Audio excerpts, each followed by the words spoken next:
Hammaga assalomu alaykum do'stlar. Sizlar Shohrux AC kanaldasizlar va kamera qarshilarda. Shohrux bugungi video tushunganingizda aynan mana shu BMW M5 F90 Competition haqida bo'ladi va biz bu mashinani egalari bilan ko'rishamiz va ularning bizneslari va bularning mashinalari haqida gaplashamiz do'stlar. Agar sizlar hali ham obuna bo'lmagan bo'lsangiz, hozirroq menga obuna bo'lib, videoga like bosib, videoga kommentariyalarni yozib ketish esingizdan chiqmasin. Bo'lmasa biz boshladik.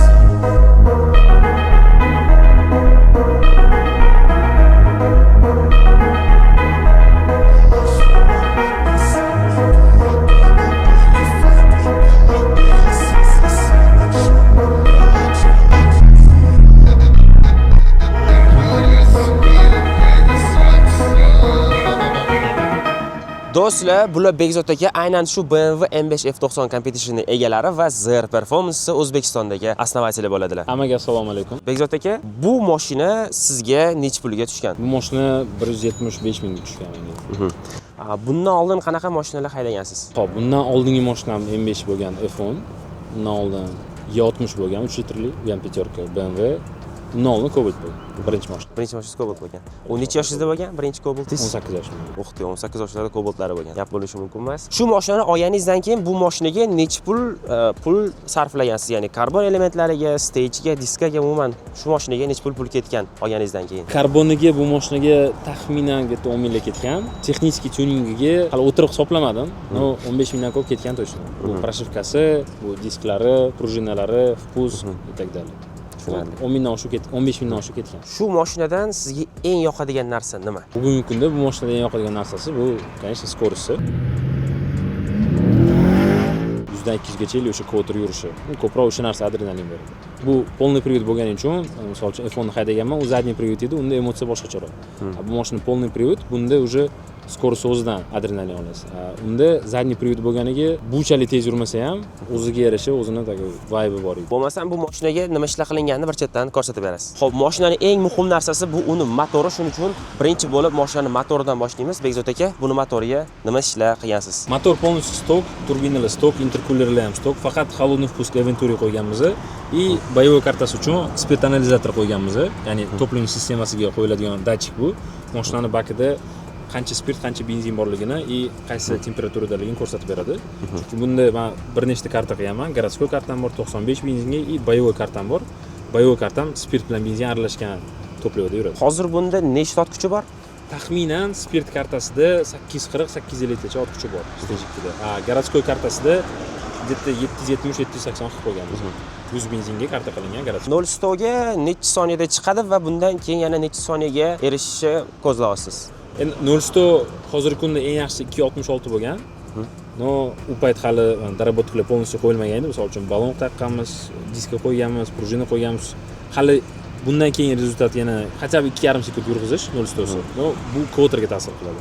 100-200 bu mashinani именно spirt kartasi, ya'ni boyovoy kartasida 5 sekund. Xo'p, Bekzod aka, nega aynan mashinada B507 BB nomer turadi? Bu nomer o'zi o'sha 2018-yil Cobaltimga taqqanman. O'shandan beri bu nomer o'zimda. Hamma mashinaga taqib qo'yaman, shuning uchun bu mashinaga mashinaga taqqanman. Buni ma'nosi endi BBBligi o'shanda B partiya ochilganda, shu Bekzod bo'lgani uchun 3ta B. Bu sir bo'lmasa necha pulga tushgan sizga bu nomer? Bu tekinga tushgan. Sovg'ami? Endi как sovg'a o'tib ketgan. Tushunarli. Bitta narsani ko'rdim, mashinaning lobovoyida yozuv bor. U yozuv nimani anglatadi? The Art of Being First, tarjimasi ruschaga искусство быть первым degani. Bu Zr Performance o'tda endi nakleyka bor edi, uni выставкада qatnashganimizda u Zr oplashadigan mashina yozuv o'zini qoldirgan. Chiroyli bo'lgan uchun menga yoqadi. Bekzod aka, bunda ko'ryapman, boshqacha diskalar turibdi. Bu kovanli diskalarmi? Bu kovanli disk. Men o'zimni dizaynim bo'yicha yasalgan. Endi internetda bir ikkita variantlarni ko'rganman, lekin bu teshiklari ularni o'zim darobat qildirganman. И rangi ham endi hozir toshdek уже ko'p qirildi. Bu kraska emas, qoraga bo'yalmagan. Bu именно lakoviy покрытие. O'shaning hisobiga men bu tosh degan, endi bunisini men bilmadim bunaqa bo'lib ketishini. Buni yengillaymiz в любом случае. Так вот o'zi основанияsi mana brush, buni alohida yaqindan ko'rsatsa ko'rinadi. Ustidan qora lak sepilgan, kovanli disk, облегченный, o'zini standart razmerida qoldirganman. Dragga gonga chiqqanda start yaxshiroq bo'lishi uchun. Tushunarli. O'rtada ko'raman Zer logotipini. Bu ham diskani o'zida kelganmi yoki bu boshqacha Bu yasaladimi? diskani o'zida bu bekorga Z logotip qo'ymaganman. Bizni любой mashinaga, любой razmerda kovni diska veslarini etib zakaz qilib olib keltirib bera olamiz. Shuning uchun именно shu reklama bo'lsin ham deb o'zimizdan logotip qo'yganmiz. Undan tashqari bu mashinaga KV firmasi tomonidan регулируемый заниженияli пружина qo'yilgan. Ya'ni uni balandpastini o'zgartirsangiz bo'ladi. Mashinani podъемник ko'targanda. Uni qo'yganim sababi ham mashinani birinchidan endi, конечно, estetikni chiroyli qilish uchun, ya'ni zanijat qilish uchun. Undan tashqari effektivniy tomoni sportivniy prujinada upravlение yana yaxshiroq bo'ladi. Startga ham bu katta foyda beradi. Bekzod aka, bu BMW M5 juda ham ko'pchilikning orzusi, maqsadi. Shunaqa mashina olmoqchi bo'lib yurgan bolalarga nima maslahat bergan bo'lardingiz? O'zingiz yaxshi ko'rgan ish bilan shug'ullaninglar. Ota-onaning duosini olib, faqat halol topishga harakat qilish kerak. Nasib bo'lsa, xudo xolasa, menimcha ko'pchilik erishadi. Agar sizlar ham shunaqa mashinani niyat qilgan bo'lsanglar, videoga like bosib ketishni unutmanglar. Bo'lmasam biza Zer Performance ga yo'l olamiz do'stlar. Do'stlar, salonda bittanasiga ahamiyat beringlar, qaranglar. Hamma joyi kovanniy karbon, даже mashinani skorosti ham kovanniy karbondan qilingan. Salonga aka necha pul ketgan mana? Endi salonga alohida to'g'ri summasi esimda yo'q. Plus-minus karboniga, tashqarisiga saloniga taxminan 10 mingga ketgandi. Вообще gap bo'lishi mumkin emas. Даже mana rul kovanniy karbon do'stlar, o'rtadagi konsol kovanniy karbon, skorost kovanniy karbon, hamma joy kovanniy karbon. Mashina tashqarisidan detallar kovanniy karbondan. Bezat aka, mana misol uchun bizning shaharda ko'pchilik mashinalar bir-birini siqib haydaydi, yo'l bermaydi. Bu mashinada siz yurganingizda sizga taqab haydashlar, yo'l bermasliklar bo'ladimi? Salonda markada kamroq bo'ladi bunaqa narsalar. Bunda ham boshqa markalarga o'xshab kamroq narsa deb o'ylayman. Chunki ishxonada misol uchun GM mashinalari ham bor, ularni haydab turamiz. Ular haydaganda seziladi bu narsa ozgina. No, yaxshi emas. Bunaqa bo'lish kerak emas. Hammaga bir xil munosabat bo'lishi kerak bor. Yo'lda tim bo'ladi. O'zingiz chiqqan eng maksimal tezlik necha bo'lgan va u qanaqa mashinada bo'lgan? 270 bo'lgan bo'lgan. iPhone'da chiqqanman M5da. Bunda chiqqanman. Bunda 260 nechaga. Endi o'zi ma'no yo'q o'zi. Maksimal tezlik chiqishda men u narsaga hech qachon qiziqmaganman. Maksimalni tez nechaga chiqsam bo'ladi degan narsaga. Chunki chiqoliydi bu mashina misol uchun kerak bo'lsa 300 ga ham 300 dan teparoq ham chiqoliydi. Ma'no bo'lmasa bosishni maqsadini ko'rmayman. Lekin ko'p drift qilib turasiz. Yo'q, уже oxirgi payt kam. Oldin ko'p qilardim.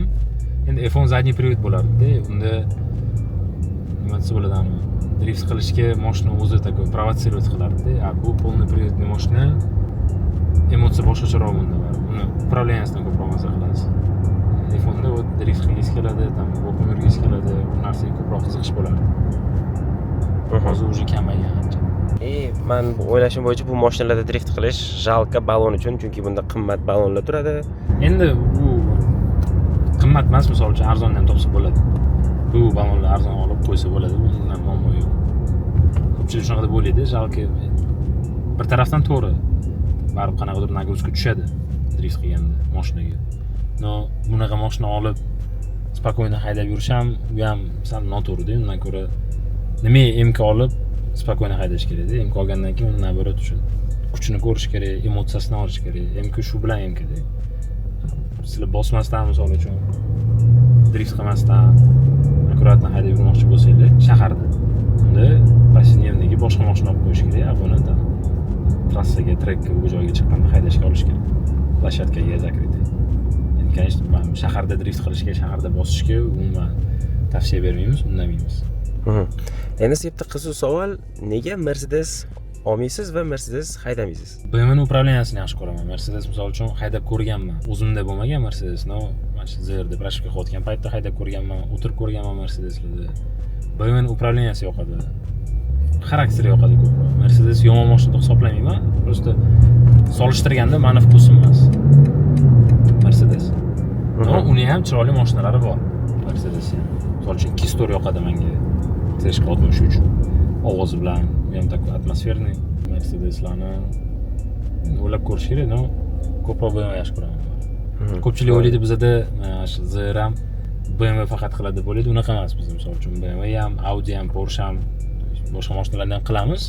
Shunchaki men o'zim BMW yaxshi ko'rganim uchun atrofimdagi krugim ham ko'pchiligi BMW ni yaxshi ko'radigan bolalar-da. O'sha hisobiga ham klienturamiz ham ko'proq BMW bizda. Mercedes brendidagi sizga eng yoqadigan mashina bu? Kistor bo'lsa kerak, o'ylab ko'rmaganman. Endi men oldin 2.4 yaxshi ko'raman. Bitta bloger bo'lardi Rossiyada, o'shani 2.4 yaxshi ko'rardim. Bu где-то 2015-16-yildagi paytlar. O'sha payt 2.4 ko'rardim, mashinani juda yoqardi o'sha. O'shandan keyin Mercedes 2.4 yoqadigan bo'lgan. Boshqalar variantlarini o'sha o'ylab ko'rmaganman, chunki BMW baribir ko'proq yaxshi ko'raman. Ayniqsa MK'si. Xudo xolisi bundan keyingi mashinangiz qanaqa mashina bo'ladi?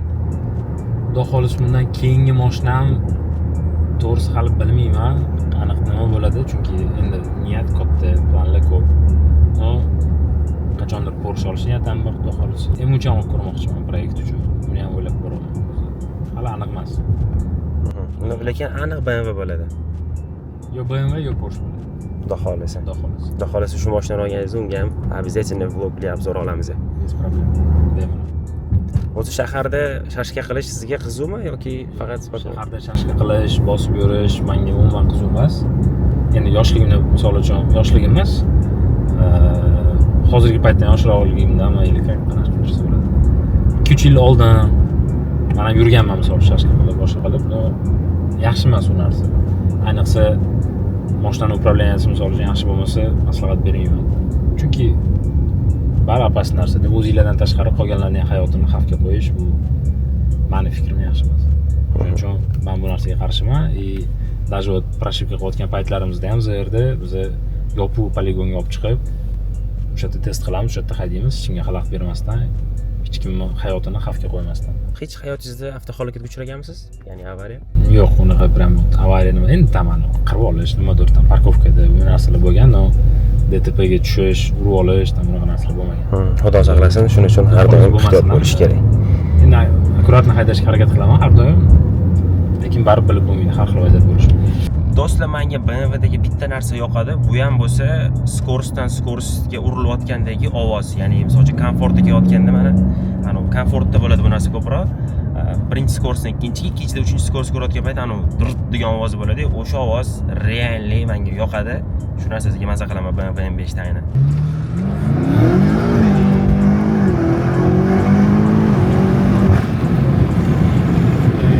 Ana bo'lmasam do'stlar, emotsiya vashi. Bularda rostdan ham o'sha durt qiladigan ovoz gazni qo'yib yuborganlaridan keyin eshitilar ekan. Birinchi, ikkinchida eshitilmas ekan. Переключение paytida yo'q. Faqat shu oxirida tashiydi, zbros bo'lganda. Tushunarli. No, приятный. Chunki bizani shaharda endi bosib bo'lmaydi, bilasizlar, bitta gazni bosib qo'yib yuborganingizda o'sha ovoz dirt qilib emotsiya beradi. Da, o'zi bitta gaz bosganda hozir ham sirani 60-70 ga chiqdi bo'ldi. Dalish yurib bo'lmaydi. Shunaqa shaharda shu 60 dan oshish maslahat berilmaydi do'stlar. Tezlikka amal qilinglar.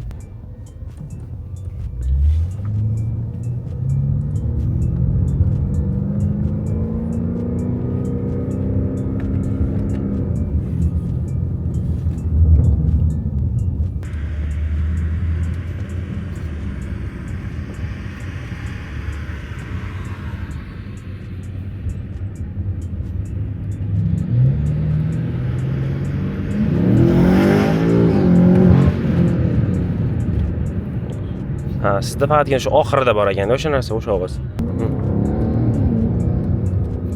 Bezodaga sizda shu narsani ko'ryapman, aynan shu birinchi, ikkinchi, uchinchi perdachaga o'tayotganda o'sha dirt degan ovoz yo'q.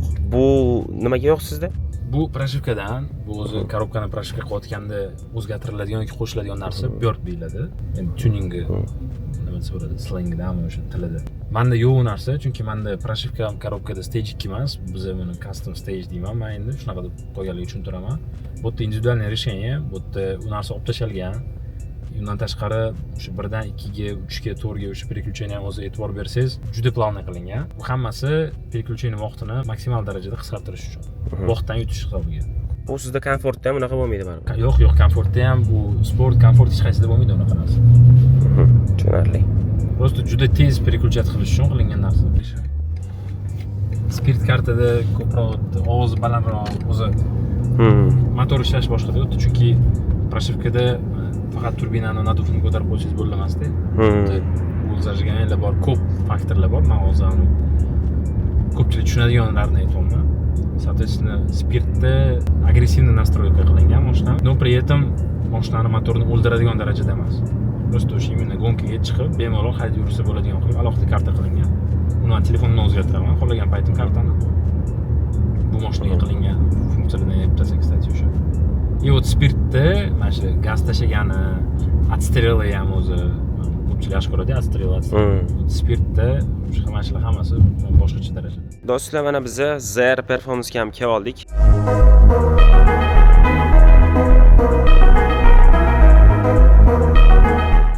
Bekzod aka, bu yoqda BMW M8 Competition ko'ryapman. Uni ham lobovoyda aynan o'sha yozuv bor. Chunki bu ham o'sha выставка chiqqan mashina edi, nakleyкасы bor edi, logotip bilan ZR opticha toza o'zini qoldirgan. Bu bizani Stage 0 proyektimiz. Karbon qo'yganmiz faqat. Mashina полностью stok, probeg kichkina. Hali pрошивка tuning texnik qilinmagan. Karbonlari sifa karbondan qo'yilgan. Передний ноздрisi, reshotkasi, guba pastligi. Bundan tashqari bu juda ham chiroyli, men o'zimga juda yoqadi mana bu parogi. Oddiy parog emas. Bu narsani sezdim. Juda ham boshqacha turibdi. Sifa karbonda Shark seriyasi, Akula seriyasi. Buni olib kelganda menga o'zim juda yoqadi. Orqasida difuzor qo'yganmiz, karbonoviy. Выхлоп ham stok. O'zini nasatkalari stok выхлоп. Mana qilgini qo'yganmiz orqaga. Da, shu ham mashinani ancha ochib turibdi, lekin BMW ni M8 modelida aynan ikkita eshikli menga juda ham yoqadi. И plus bu zavodskoy matовый ekan, и plus karbon keramikada full komplektatsiya. Karbon keramika, zavodskoy matовый mashina hozir qulib.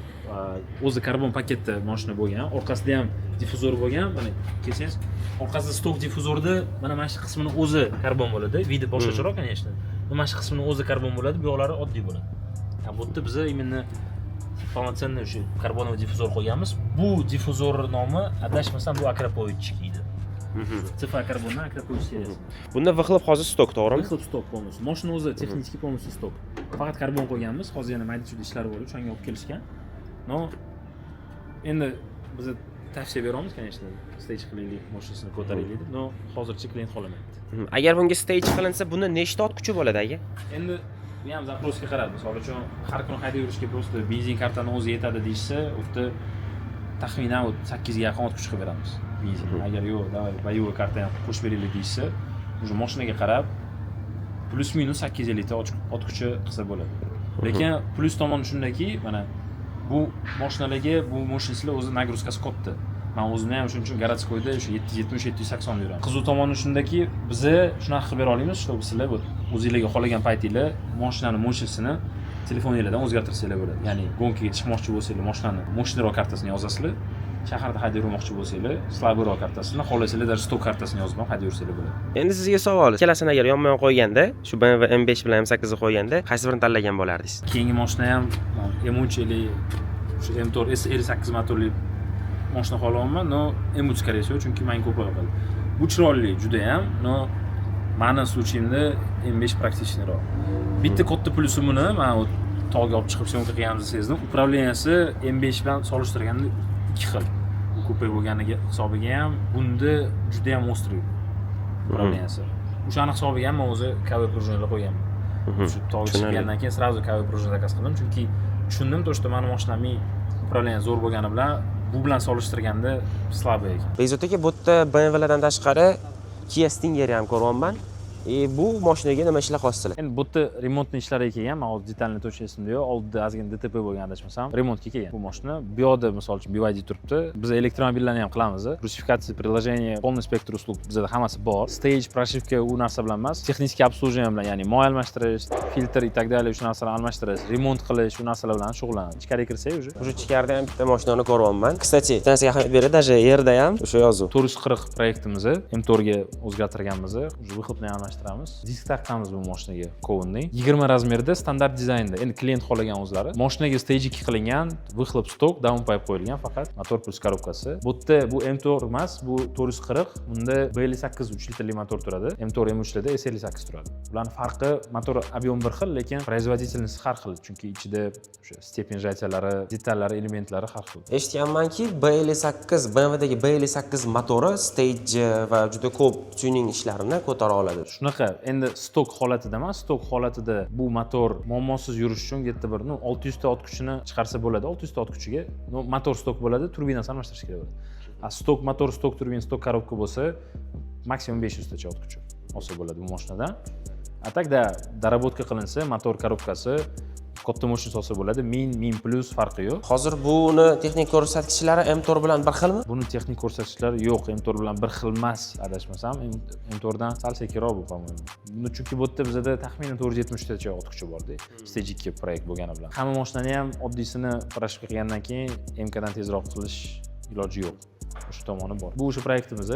O'zi в целом bu bizda mana shu основной boksimiz, bu yoqda mana shu texnichka, motor, korobka, то есть pрошивка protsessorlar bu yoqda qilinadi. Bu yoq tomonda elektromobillar в основном qilamiz и kompyuterning ishlarimiz bo'lsa, bu yoq tomonga mashinani qo'yib, uni pрошивка qilish prosesslarini shu yerda. Bu hali kichkina o'zi bizga, chunki объем ko'p, xudoga shukr mashinalar kelyapti, tuning rivojlanyapti, klientlar ko'payapti. Endi nasib bo'lsa o'zi kattalash ham planda bor. O'zi bu Zer Performance O'zbekistonda birinchi marta nechinchi yil ochgansiz?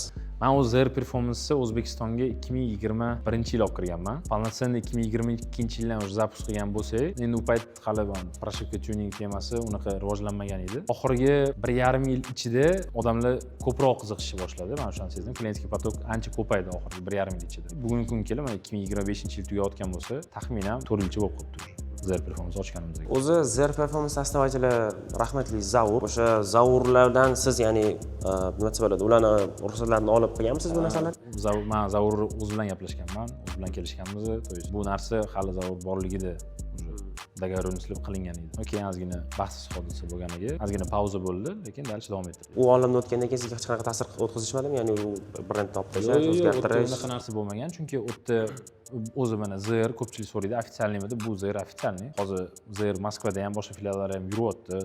O'tda Zavur oilasi yurg'izyapti bu narsani hammasi. Biz ular bilan birga ishlaymiz, birga gaplashamiz, aloqadamiz. Bu narsa hammasi kelishilgan, ofitsialniy olib kirilgan bu franshiza O'zbekistonga. Zavur paytida dogovor qilingan, ofitsialniy olib kirilayotgan Zavur yo'q edi, lekin u oilasi xabari bor edi, shuning uchun ofitsialniy olib kirilgan bu narsa hammasi. Dogovorimiz asosida. Bu o'z boshimchalik bilan ochib qo'yilgan, u tomondan bizga nimadir deyilgan unaqa narsa yo'q. Shuning uchun men o'zim xotirjamman har doim, kimdir so'rasa ofitsialniy deb ayta olaman, chunki bu 100% informatsiya. Bizda просто qanaqadir partnyorstvo emas, biz просто diler emas, ofitsialniy franshizasimiz. То есть O'zbekiston bo'ylab Zer Performance представительmanman. O'zbekistonda birinchi marta shu Zer ochganingizda ofitsialniy birinchi tuning qilgan mashinangiz qanaqa mashina bo'lgan? Birinchi tuning qilgan mashinamiz adashmasam Mini Cooper bo'lgan edi, birinchi mashinamiz. O'shandan boshlangan hammasi. O'zimizning yaqin do'stimizdaniki bo'lgan, uni ham ko'pchilik taniydi, Ruslan. Uni mashinasidan boshlaganmiz. Shu paytgacha mana o'sha ochilgandan to hozirgi kungacha, xudo xohlasa yana bu narsalar ko'payib ketaversin. Taxminan nechta mashinani tuning qildinglar? Endi aytib o'tganimdek, oldin yiliga juda kam mashina kelardi imенно tuningga. Remont bilan, TO bilan shug'ullanardik, tuningi kam kelardi. Oxiriga yetganimda 1,5 yil ichida ko'paygan bo'lsa, hali sanamadim. 30 tadan oshuv bor menimcha deb o'ylayman. Mana shu 1,5 yil ichida shuni o'zida ham hali o'tirib sanamadik, chunki endi hali yil tugamadi. Yil oxirida отчет topayotganini sanaymiz, unda ko'ramiz hisobotda. Shunda demak, yildan yilga mashinalar tuning qilinishi, stage qilinishi ko'payib boryapti. Shunaqa yildan yilga ko'payyapti, bu narsa rivojlanyapti. Hatto bizda bu hali juda ham dunyoni уровеньda hisoblaganda bizda past уровеньda, chunki biz endi mana menda основной klientga ba'zan stage 2 qilishadi. Hali stage 3 qilingan, imенно mashinalar kelmagan menga zaпрос bilan kelishgan, bir ikkita mashinalar zaпрос bilan men ularga aytganman, oldin stage 2 qilaylik, rezultatini ko'ringlar, chunki stage 3 bu kichkina proyekt emas-da baribir. U ko'pchilik o'ylaydi, turbina almashtirib qo'yib qo'ysam bo'ldi, ish bitadi. Bu unaqa emas, bu yerda nyuanslari ko'p. Bu oson ish emas. Uni klient ham tushunishi kerak. Meni o'ylashim bo'yicha o'sha keyingi yillar menimcha o'sha stage 3 proyektlarimiz, balki nasib qilsa stage 4 proyektlarimiz ham bo'ladi. Lekin rivojlanish bor O'zbekistonda mana shu tuning sohasida. Klientlar ko'payyapti, zaпрос. Shu paytgacha Zerda eng qimmat tuning qilingan mashina qanaqa mashina bo'lgan? Porsche bo'lgan 911 turbo. Eng qimmat, eng tez. Sedanlar klassi bo'yicha O'zbekistonda eng tez deb ayta olaman bu mashinani, chunki 9-7 sekundga chiqadi. Biz u mashinada stage 2 qilganmiz, faqat выхлоп qo'yganmiz. Downpipe, выхлоп dekin titanoviy. 750 tacha ot kuchi. O'zi stage 2 da Porsche 911 turbo eslarda ko'pchilik 800 примерно qiladi. O'tda bizda maqsad ham bo'lmagan o'zi rekord turish yoki yangi rekord qo'yish O'zbekistonda. Klient aytgan, menga maksimal mashina shart emas, stage 2 bodriroq qilib beringlardi, biz qilganmiz. 750 tacha ot kuchi bo'lgan, 907 kvoter hozirgi kunda. U eng qimmat, eng tez o'zimning proyekt bo'yicha olib qarasa. Xudo xolasa, endi kelajakda Zer Performance yana nimalarni planlashtiryapsizlar? Endi kelajakda planlar katta, sekin-sekin hammasi amalga oshish boshlaganda ko'rsatamiz. Bu расширение, yangi оборудованиялар, yangi proyektlar Ularni hammasini sekin-sekin o'sha o'xshaganda sekin ko'rsatamiz. Planlar katta, Z performance to'xtab qolmaydi. Rivojlanishdan ham, o'zi protsessidan ham, chunki bu o'zimni yaxshi ko'rgan soham. Bu misol uchun men o'zim Z'ni ochganim maqsadi ham pul topish bo'lmagan, qo'pol qilib aytganda, men bu narsani yaxshi ko'rganim uchun planim bo'lgan, niyatim bo'lgan, o'zim shu ochaman deb, imенно Z ochish niyatim bo'lgan. Shuning uchun Z performance ochganman. Takliflar ham bo'lgan, ko'pchilik aytgan ham tam o'zingiz nomingizga o'zgartirmaysizmi, boshqa qilmaysizmi deb, qiziq emas bu narsa. Men mana shu Z yurg'izish men o'zimga boshqacha qanaqadir baxt beradi. Qanaqadir pul uchun emas, o'zingizni yaxshi ko'rganligingiz uchun, o'zingizni juda ham qiziqtirgan hobbi bo'lganligi uchun ochgansiz. Shunaqa, shuning uchun ham boshida aytdim, yaxshi ko'rgan ishlar bilan shug'ullansanglar, o'sha eng asosiysi. Men ham bu yaxshi ko'rgan ishim bo'lgani uchun shu narsa bilan shug'ullanaman. Bitta gap borku o'zi, eng zo'r narsa bu siz qiladigan hobbi sizga pul olib kelsa, bu yerdan besiga o'zlari xohlagan hobbini qiladilar va u narsa ularga daromad olib keladilar. Agar do'stlar sizlar ham shunaqa mashina olib, Bekzod aka Z performance ga stage qildiraman deb niyat qilgan bo'lsanglar, videoga hoziroq like bosib ketishni unutmanglar. Mashinalarni ko'ryapsizlar. Bu yerda M8 turibdi, M5 turibdi, 450 turibdi, aytadilar bu yerda bizda yana ikkita M4 bor deb aytadilar. Ularni olib kelisha olmagan egalarida bo'lgan mashina. Ko'ryapman Instagramda juda ham ko'p mashinalar ketyapti, даже sizlar crossover mashinalarni ham qilyapsizlar. Gap bo'lishi mumkin emas. Da, u spektr bizda katta. GM qilmaymiz, единственный. Ko'pchilik so'raydi juda ham ko'p o'sha GM mashinalariga, Malibu'mi, Gentra'mi o'sha mashinalarga plashavka qilasizlar. Bizda GMga yo'q plashavka. Lekin inomarkalarni hammasiga emas, aksariyat shu ko'piga qilamiz plashavka. Bizda bor u narsaga. Do'stlar, bunda hozir stage 2 turibdi va downpipe qilingan vaqtlapa. Hozir buni vaqtlapani eshitib ko'ramiz.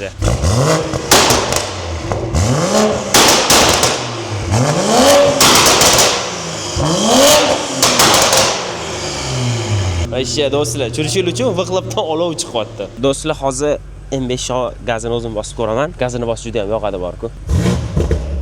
Уже his qilyapti bu. Qo'rqitoryapti to'g'risi. O'zim bosib, o'zim qo'rqyapman o'zi.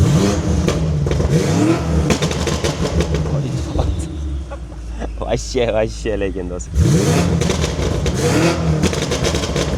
Bo'ldi, yetadi, men boshqa bosmayman, chunki o'zim qo'rqyapman o'zidan bosganimdan keyin. Nu rostdan mashina pushka deydi, rostdan ham pushka mashina. Bu mashinaga 0 dan 10 gacha baho berib ketinglar do'stlar. M5 og'zini eshitib ko'ramiz do'stlar.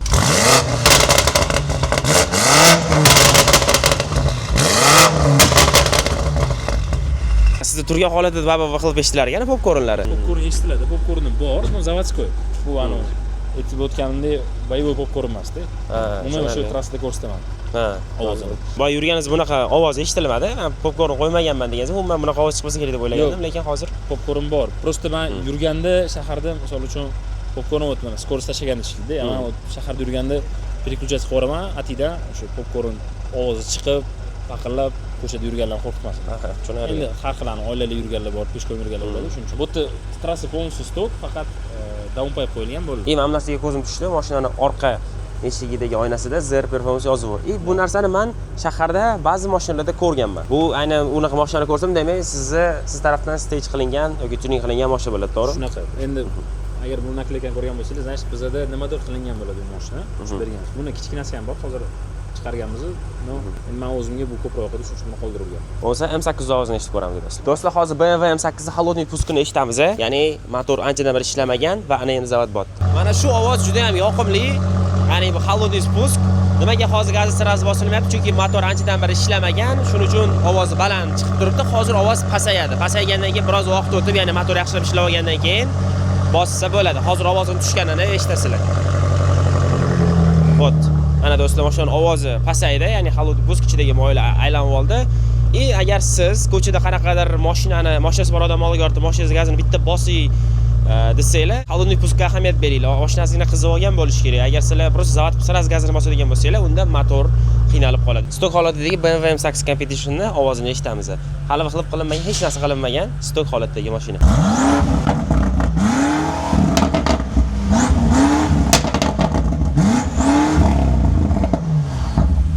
Do'stlar, ko'ryapsizlar, BMW M8 Competition stok holatida, lekin buni o'zida ham o'zini basi va popkorni bor. Do'stlar, sizlarda tanlash imkoniyati bo'lganda qaysi birini tanlardinglar? BMW M8 Competition'mi yoki bo'lmasa BMW M5 Competition'mi? Fikringizni kommentariyga yozib qoldiringlar. Bekzod aka, sizga kattakon rahmat vaqtingizni ajratganingiz uchun, mashinani aylantirib, o'zingizni ishxonangizni ko'rsatganingiz uchun va bizga kerakli informatsiyalarni berganingiz uchun sizga kattakon rahmat.